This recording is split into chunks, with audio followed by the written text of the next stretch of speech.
Session 5, Into the World. In your books, turn to page 69. That's where we are right now, 69. Into the world. That's fun. All right, I'm going to read Matthew 28, 16 through 20. And as I read, whenever I get to the section that you feel like is a good description of what you are called to do, I'd like for you to underline that either in your book or your notebook. The scripture is both places. Okay? I'm going to read out of the translation that's in your book, though. Now the 11 disciples went to Galilee, to the mountain to which Jesus had directed them. When they saw him, they worshipped him, but some doubted. And Jesus came and said to them, "All power in heaven and on the earth has been given to me. Go therefore and make disciples of all nations, baptizing them in the name of the Father and of the Son and of the Holy Spirit, and teaching them to obey everything that I have commanded you. And remember, I am with you always to the end of the age." What are we called to do? Make disciples. Make disciples. That is what we're called to do. Now, here's the thing. Do you think that we can make disciples well on our own? No. I love this promise. And remember. I love this and remember. And remember, I am with you always to the end of the age. I think that sometimes we focus on the making of the disciples and we forget that God's going with us, that he is with us all the time. And so in this last section, as we talk about going out into the world, we're going to talk about what that looks like and how we can do that.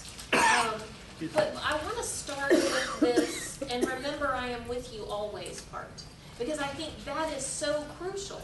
Because we can go out there and do lots of stuff, but if God is not in it and if he's not with us, then what we're doing is not really meaningful. It's not going to be lasting, and it's not going to benefit the kingdom.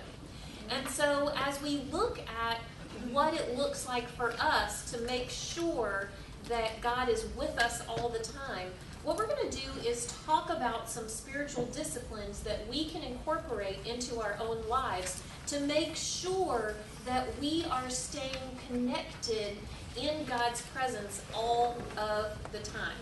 So when we talk about spiritual disciplines, when I say that word, what kind of things come to your mind?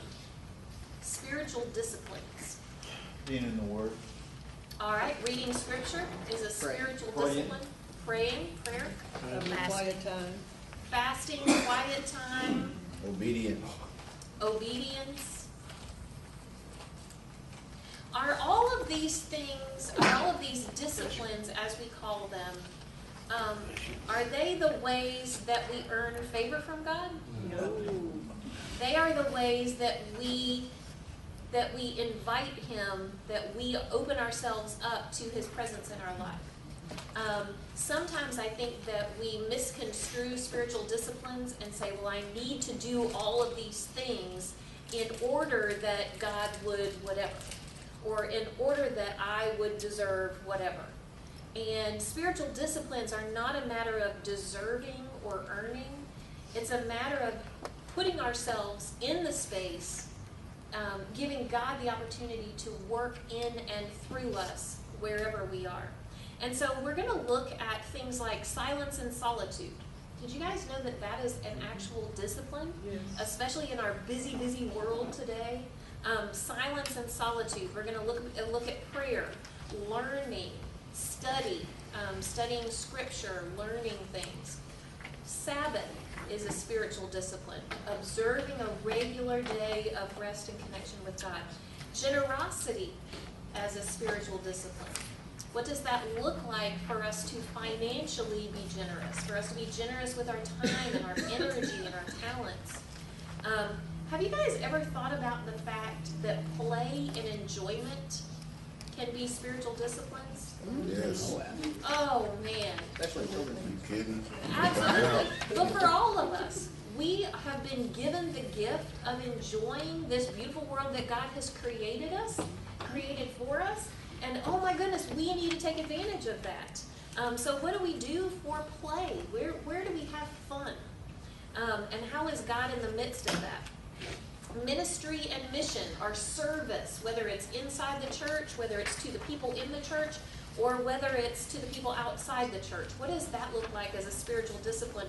And how do I connect with God through that? What about physical health? Have you ever thought about the fact that taking care of yourself physically can be a spiritual discipline? Huge. Because God says that our bodies are what? Temple of God. Exactly. So what we do with our physical health in order to provide a good environment for Him to live within us physically and to physically carry out the task that He has given us is a spiritual discipline. What about the spiritual discipline of family time? What does that look like? How do you spend time with your family and see that as a spiritual discipline?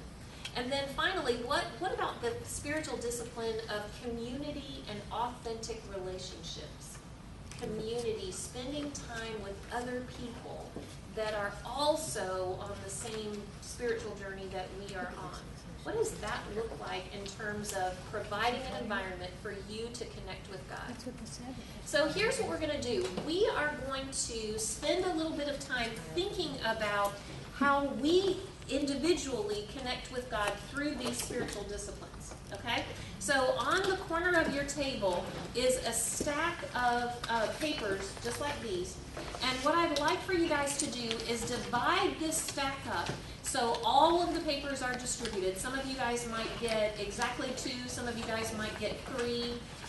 It should be just that each person gets 2 or 3, okay? And then once everybody has 2 or 3 different ones, then I'll tell you guys what to do next. Oh, I got salad.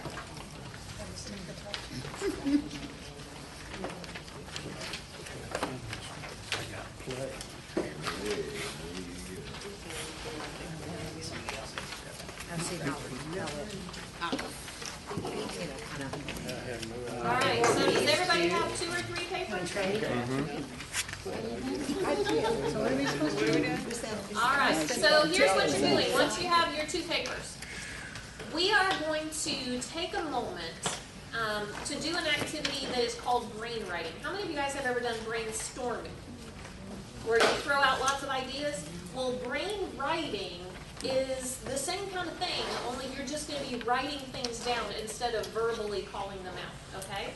So what I'd like for you guys to do is I'm going to give you like 30 seconds for you to look at the spiritual discipline that you have on the papers that are in front of you and think about one way for each of those things that you could connect with God through that spiritual discipline. It may be something that you already do in your life or an idea that you have.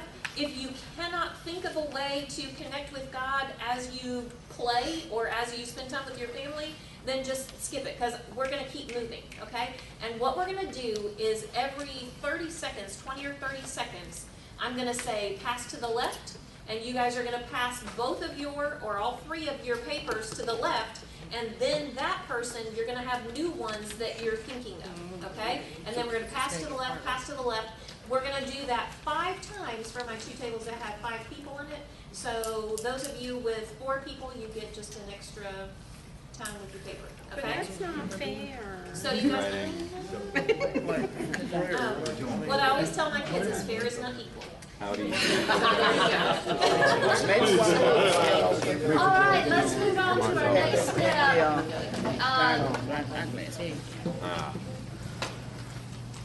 We're going to exercise our brain a little bit because sometimes doing that keeps us awake. So take a card, just take a blank card.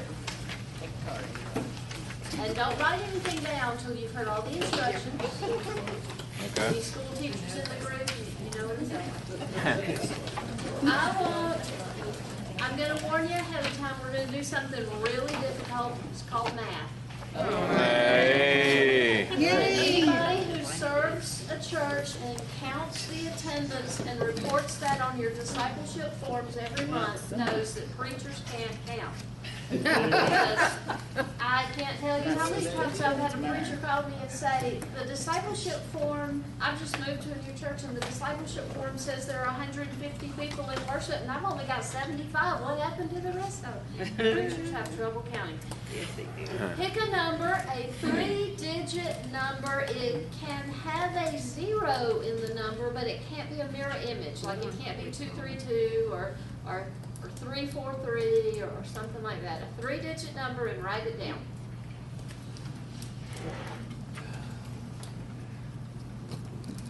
Now, under your number, reverse it and write your number in reverse. All right, now, here's where the math gets tricky. Subtract the smaller number from the larger number.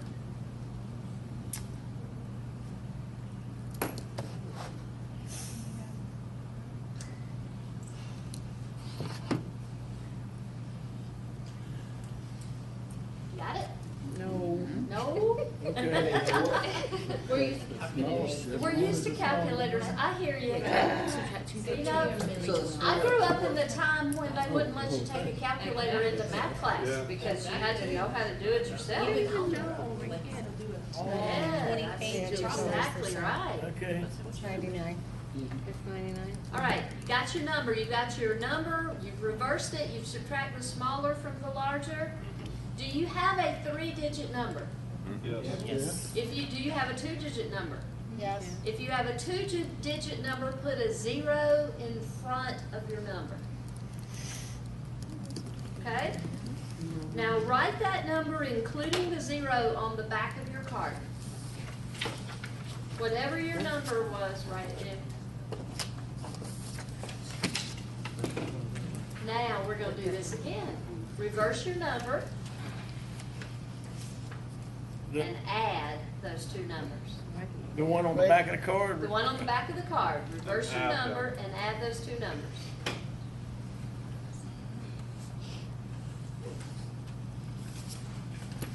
Got your number? Uh-huh.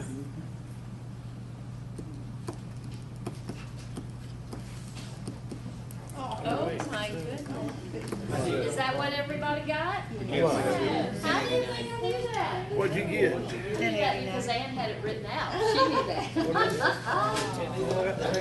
You know what? Drop the paper. I got 988. We have all of the answers to the world's problems, and His name is Jesus. I did something wrong. But we have to create space 900. for people to listen, to be willing to hear that. If we go in with the idea that I'm going to make you believe what I believe, are they going to listen? No. If we go in with the idea that I know what you need, are they going to listen? No. Nah. Try that with a teenager and see if it works. If it won't work with a teenager, it's not going to work with a non-Christian. You just need to know that. Hospitality and intentional hospitality are the practices that we need to make sure that we've incorporated into every aspect of our lives so that people know we're interested in them. Now, how many in here have the gift of hospitality? You did your spiritual gift inventory. You know what? I don't. God didn't give me that gift, but my mother has the gift of hospitality. And I have watched her practice her gift my whole life. So when I'm called to be hospitable, I can fake it. Fake it till you make it. That's exactly, I can fake it. But my normal disposition is, it's not that I'm inhospitable, I just don't think that way. So I have to be intentional with creating a space in my office, in the restaurant, when I'm driving down the road, in a small group that I belong to, let me tell you now, I just spent 4 years as a DS. And one of the things that I made it a point to do in my district was visit churches. A multitude of small churches told me, this is the first time the DS has ever been here on Sunday morning. More churches than I want to acknowledge.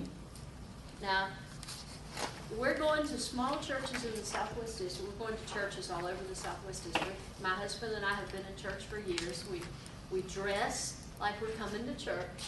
You know, like we come into a South Georgia Sunday morning 11 o'clock church service. We know to pick up a bulletin as we come in. My husband carries his Bible. I have mine on my phone. You know, we act like we know what we're doing coming into church. We're not a stranger off the street who doesn't know how to act in church, that sort of thing. We would walk into church at 5 till 11 and get ignored. Literally ignored. At one church, this actually happened 4 or 5 times, but the first time it happened, preachers usually recognize the DSs after they get over their panic moment. The DS is here. There's a reason DSs don't call you and tell you they're coming ahead of time, because you're going to panic. But if you have 5 minutes to panic, that's preferable over a day and a half to panic. So, the preacher would acknowledge that I was there. This is my DS and her husband, and you know, it never failed, but they always went to Jackson, and he's going, nah, that's the DS, not me.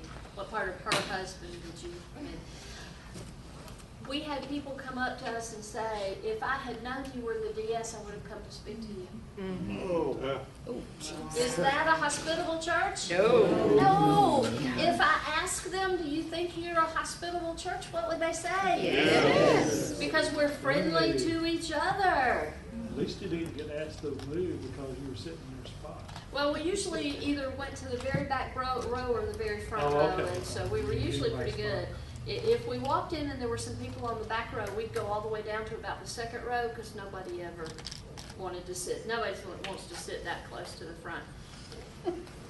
They don't. We're talking about Methodists now. Nobody likes to sit down front. Oh, I do. We should be walking invitations of Jesus Christ, which means we actively look for ways to be hospitable and to encourage people to want to know us. What does the scripture say about early Christians?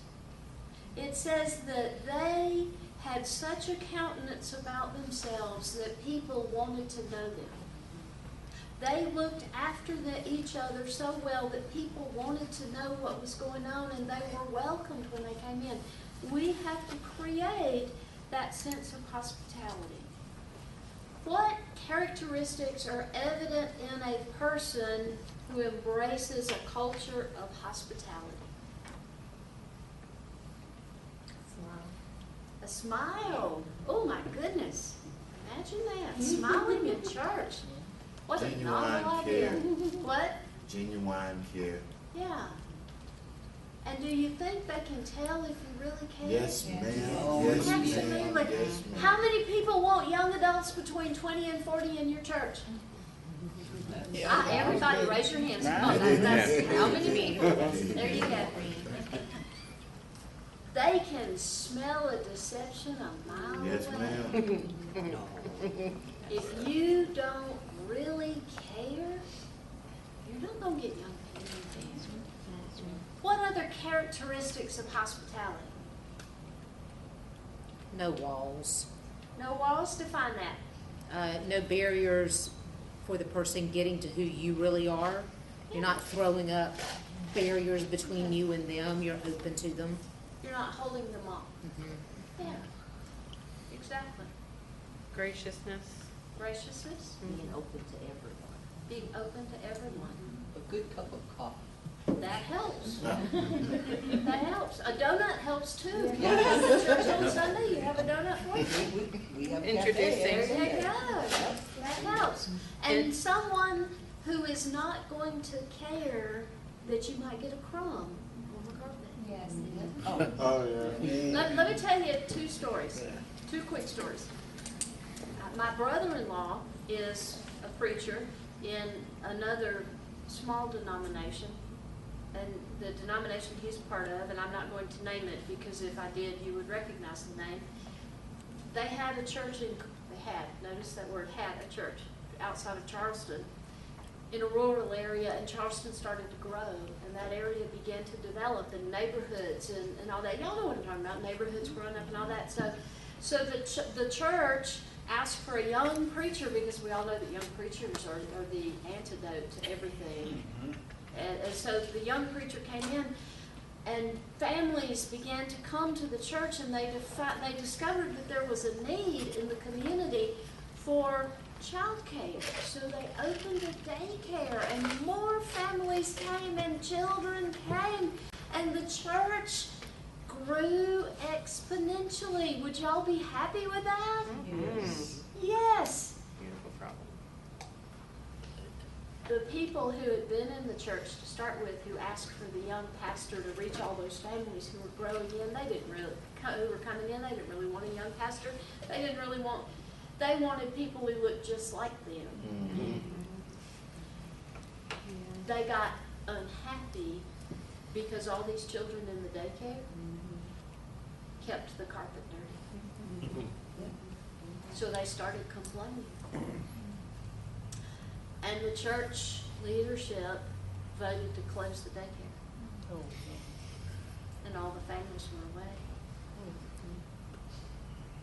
The last time my brother-in-law drove by that church, it had a padlock on the front door.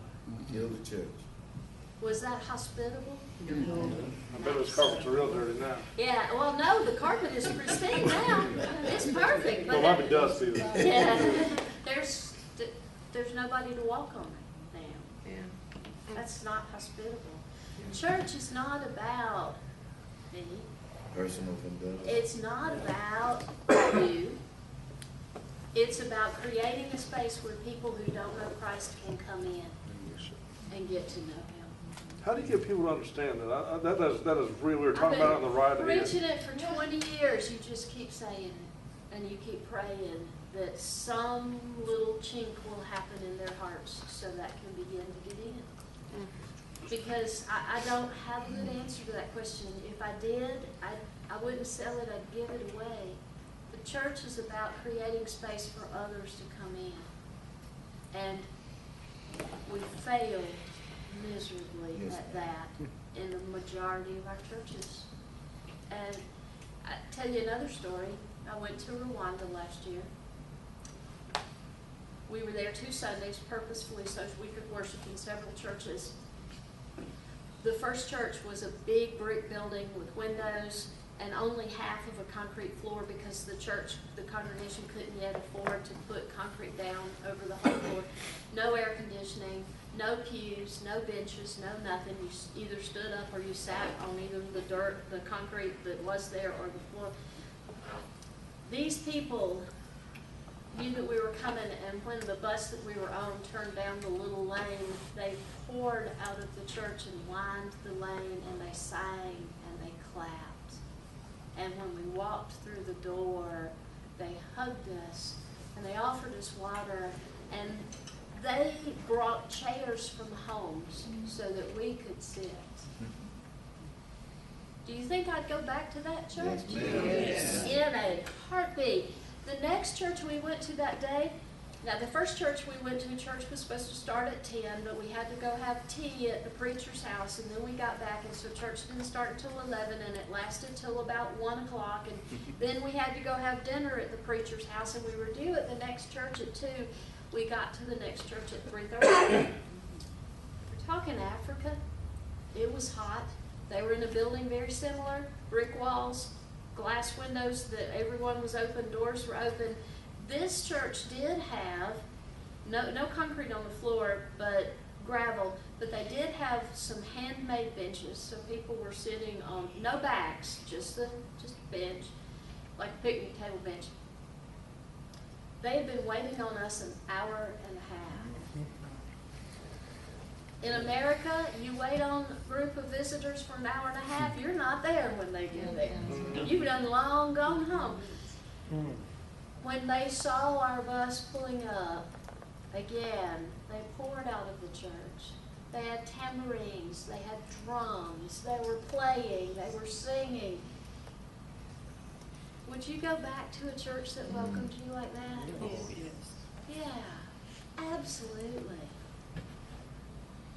What can you do in your congregation to create a culture of hospitality that welcomes anybody who walks in the door? And more importantly, what can you do to create a culture of hospitality in the hearts of people so that they go out and invite folks to come in the door? If I had the answer, I'd give it to you. It's a question to think about and for every congregation to struggle with and try to answer. We need to be walking invitations of Jesus Christ, inside and outside of our congregation. Amen. Amen. All right, so we're on the home stretch, friends, on the home stretch. We're going to finish up our time together today with something that I really would like to do a whole class on. So I'm going to just touch on the things that are at the tail end of this chapter. If you look in your book on page 73 is really where it starts. You'll see that 73 has the heading that says appreciative inquiry. We're going to spend just a little bit of time on appreciative inquiry and asset-based community development. But one of the things that I wanted for us to talk about for just a little bit is when we think about going out into the world, a lot of times we have a preconceived notion of what that looks like. And we have a preconceived notion of what we have to offer other people, right? We've talked a little bit about kind of making ourselves the hero of the story, and a lot of times when we think about missions, we think about ourselves in terms of going out into the world. We strap on our cape and we go and save the world. Well, we're not the ones saving the world, right? We are just the bearers of that good news. And sometimes I think that we assume, a lot of times, we assume what other people need based on our context. And when we think about going into someone else's context, that's where all of the communication skills that we've just been talking about, being a good listener, being a good question asker, all of that is so very important because we can really make some wrong assumptions. We can make some wrong assumptions that actually are damaging to the people that we are trying to minister to.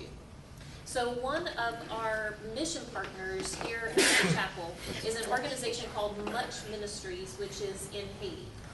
And Much Ministries does economic generation in their community of Ghanaians.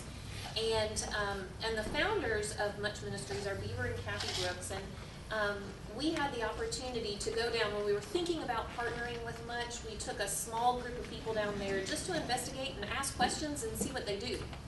And as we were driving from Port-au-Prince into Ghanaians, Beaver started talking to us about the earthquake that happened there several years ago and how it was so devastating there and all of the recovery efforts, and you can still see areas that were not, rebuilt and still are just suffering from that. But he started to talk about the fact that when all of this happened, there was a lot of U.S. aid that was sent in because we were trying to help, because we thought we knew what they needed. And what happened was there were tons and tons and tons of food that was sent in, and a lot of that, good majority of that food was rice. Well, do you guys know what Haiti's main crop is? Rice.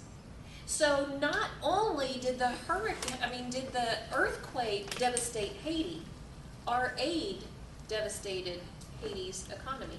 Because then we're giving away rice, and how can the people who have put all of their effort into the production of rice, how can they now make a living? So all of a sudden, we actually, because we thought we knew what they needed, we actually did more damage. And so as we look at these next two strategies, I would like for you guys to be thinking of your own mission partners and the things that you guys do, whether it's a domestic mission partner that happens here, or whether it's an international mission partner that happens overseas or whatever. I'd like for us to begin thinking about what does it look like to use some of these different strategies in the way that we relate to the people that we are ministering to. And if we look at the first strategy, it's called appreciative inquiry. And you will, if you guys will turn to page 75, you'll see that they've kind of broken down traditional problem solving and appreciative inquiry, okay? So in traditional problem solving, here's kind of the way that it goes. We look at the problem, we identify the felt need, and a lot of times when we think about missions, we think we know what their need is, right? Instead of listening to that need. And then we analyze all of the causes of what it must be. So the need is an earthquake, okay? Well, here are all the causes of the earthquake. We analyze possible solutions. Well, people are devastated and so they need food, so we are going to send them food. Check, we've done everything that we need to do, okay? But what does it look like if we move through a process of appreciative inquiry? And instead of asking what's wrong, let's start asking, what do you have? What's going right? Because what would it look like if we as a government would say, hey, what does Haiti have? In this whole economy, in the midst of this earthquake, they have so much rice. And what would it look like for us to be able to help them distribute this rice, their own rice, throughout their country, and actually generate some income for the people who are there? What would that look like? Instead of assuming that we know their need, let's solve it and check it off the list. So when we look at appreciative inquiry, we appreciate and value the best of what is. We look at somebody's strengths, or we look at an organization's strengths or a people's strengths. We envision what might be. Instead of focusing on all of the areas of weakness, we're going to think, what are the possibilities? And we dialogue about what should be. What should our desired outcome look like? So what do you have? What is currently going well? What is possible? What should it be like? And then innovate. What will it be? What can we do with what you guys already have? What is working well? And how can we get you to that end location? Whereas traditional problem solving focuses all on the things that are not going well, appreciative inquiry focuses on the things, harnessing the value of the things that are going well. And then if you turn the page in your book to page 76 and 77, you guys will see that it talks a lot about asset-based community development. So when we went down to Haiti to see Beaver and Kathy, and we started to listen to their experience in starting Much Ministries. They went into this very, very poor area of Haiti, and the first thing that they asked, I love this question, this is a beautiful question to me. The first thing that they asked is not, what do you need? The first thing that they asked is, what do you have? What do you have? Oh my goodness, so empowering for people who don't have a lot, right? But they do have something to give. And so they began to look at the assets that this community had, and they started with what worked. They started with what was going well. And that is exactly what asset-based community development does, is it comes in and we say, what do you have? Not starting out from a place of need, from a place of lack, but you say, what do you have? And then let's figure out a way for you to do what God has equipped you to do, for you to use the benefits and the blessings that God has already given you. So what they did was they said, what do you have? Well, they had time. They had the ability to express themselves artistically, so they began to put together this group of artisans that would then make jewelry, that would then sell it, that would then create a living for their family based on what they had. Instead of saying, okay, now in America, all of you guys give us your money, and we're going to give the money to them so their children can go to school and that kind of thing, they earned a living wage based on the assets that they had access to. And so here's my question for you guys. This will be our last table talk together. What are some mission partners that you guys work with in your particular ministry setting? Could be local missions, could be international missions. And I'm not going to ask you guys what you have done for them. I'm going to ask you guys, what does that organization have? What does that organization have? What do the people in that organization have? Not what is that organization doing for them, but what do they have available to them? What do they do well? Do they have time? Do they have special abilities? Do they have experiences? And how might that organization harness the assets of each of the individuals that they're serving? So it can be a mutually beneficial kind of thing. Remember, we said it's important for us as servant leaders to be givers and receivers. It's important for everybody to be both givers and receivers. So what do they have to give? You guys talk about that at your table. You're part of that ministry, it's fruit of your cat, that is your cat. Let me say first, thank you for your willingness to step into this process. It's not a short process, so I appreciate the commitment that y'all have made, not only to bettering yourselves, but to Christ. You've committed to Him to be a part of this process, so thank you for that. Before everybody gets up and runs, Anne needs some help with tables and chairs. Okay. So those of y'all who are able to help break down tables and chairs and help her reestablish this room so it'll be ready for tomorrow morning, that would be gratefully appreciated. Let me just kind of tell you what the steps are to becoming an official certified lay minister. The first, because we've had some disparity from district to district in the teaching of basic and advanced lay servant training, the first 3 classes that you do are basic and advanced lay servant training, so that we're sure that everybody has the information they need. After that, you actually move into the certified lay minister training. To become a certified lay minister, there are several approval steps you have to walk through. You have to get approval from either your church conference or your church council to be a certified lay minister. So that would mean that at some point in the next 3 or 4 months, you go to your church council and you say, here's what I'm doing, here's why I'm doing it. Will you approve me? And there's a form they sign off on saying that they've approved you. Those of you who are actually serving as lay supply in churches, you need to go to wherever your membership is. Not the church you're serving, but the church that holds your membership.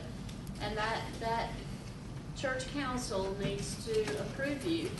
Once your church council has approved you, then you go to your DS, and there's a form that the DS signs off on saying that you're approved to be a certified lay minister. And then when you graduate from this program, which will happen next March, you take your certification from your church council, your certification from your DS, and the certificates you will receive at the completion of this class, and you present all of those to your district committee on ordained ministry. And those of y'all who are lay supply serving churches, you're used to doing that anyway. You go before your DCOM every year anyway. So you would just go before DCOM and ask for their approval to be certified, and at that point, you can use the title certified lay minister. It does not mean that you're a licensed pastor. It does not give you sacramental authority, but it does give you a certification that says to anyone in the church that you have been through some training and that you have a deeper understanding of what it means to be a part of the United Methodist Church and what it means to be a servant and lay supply. If you are not currently serving a church as lay supply, trust me, when you go to your DS and ask for certification, they're going to want your name and telephone number, and they may call you later and say, I have this church. Do you think you could go out there? Because we're in short supply of people who will serve churches. Yes, ma'am? So lay supply that's the first time I've heard that. In the Terminology. Methodist Church, superintendents can use people who are not licensed or ordained to actually go into a church and preach every Sunday and lead the church. But because you're not licensed or ordained, you are appointed as lay supply. You are actually sent as lay supply. It's not even considered appointed. You're assigned as lay supply. And how many people in here serve like that now? Wow. Wow. Yeah. These are all folks who have said to the DS, yes, I will take a church. And so they serve as the minister at that church, doing all things that the minister would do, generally at a very small church, right? We're looking at churches, 8 members, 10 members, maybe 20 members, a very small church. How long do they stay there? Well, you're assigned a year at a time. I've been in my I've been there 9 for years. I'm in my 9th year. There you go. You serve, if you agree to serve a church as lay supply, you agree for the coming year, just like a clergy person is sent for a year at a time. Okay. So you could serve for a year and say to the DS, oh, no, no, that's enough. Or you could end up like Andy and you could be there for 9 years. So, Okay, thank you. any questions? What is did you say DCOM? Is that what you said? earlier? District Committee on Ordained Ministry, yes, DCOM. Is it- Monday. And that's what you said you were doing, right? Pardon? And that's what you said you were doing? No, I was the district superintendent. I am now the director of connectional ministries. Every district has a committee on ordained ministry, so it's district committee on ordained ministry. Is there a specific time that they're saying, hey, this meets on Monday? Is there a specific They time of the meet- year? Generally, they meet twice a year. Okay. In the fall, October or November, and then in the spring, usually in March, in the spring. So And the next timing. time we get together, we'll have all those forms Yes. for you Ah, guys. okay. Yeah. And you would just want to get with your DS sometime between now and the end of the year and ask when DCOM is meeting next spring. Okay. That's what we're talking about. We'll have those Okay. next time. And y'all don't let that big title scare you. It's a 20-minute interview. Andy and I's got ours Monday. Yeah. Just basically, hey, we're here for you. What's working for you? What's not working for you? What can we do Just for tell them you? what you're doing. Set you up with your mentor, pastor, you know, that Yeah. helps you throughout the years. Since the title scares you more than what it is.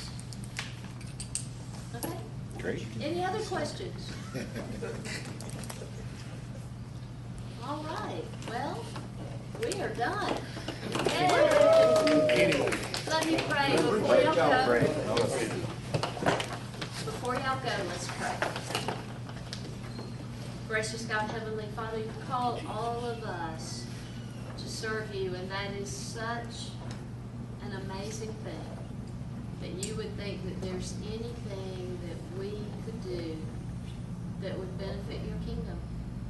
And yet you trust us enough to call, to send us, to give us responsibilities, to let us work alongside your Son to build your kingdom.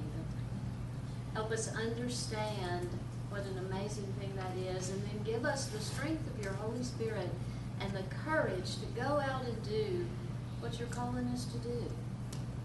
Let us build the kingdom, invite people in, help them know Jesus, and do it all for your sake and your glory and none for us.